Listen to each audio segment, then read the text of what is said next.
Now, going into the third season, it does feel like like I said, I've only seen 3 episodes, but they're really setting up the end of these stories.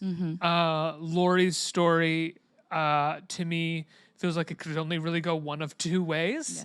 Yes. One of those two ways is extremely tragic, and she's already kind of flirting on that cusp of tragedy when we meet her.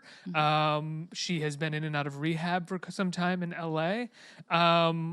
How much research had you done? I mean, there are lots of women, specifically in the '80s, who within that industry, within the porn industry, I feel like had lives like that. Yeah.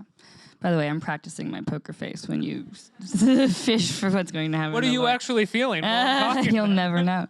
Yeah, I think for me, the research was sort of multifaceted, and in the beginning of the show, we were starting the beginning of the '70s, so obviously that was a totally different time period. I was starting in New York versus LA.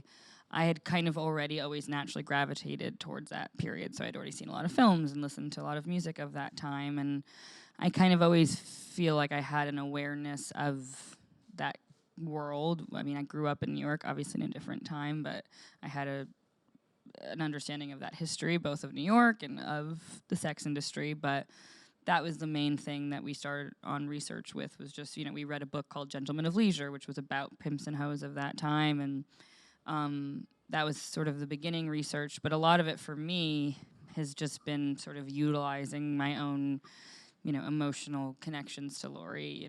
Obviously I have not been a porn actress, but having been a young woman who has, tried to figure out what my relationship with sexuality and sexuality as power is, and with fame and with attention and with love and codependency and all those issues, sort of just taking those and filtering them through this specific context.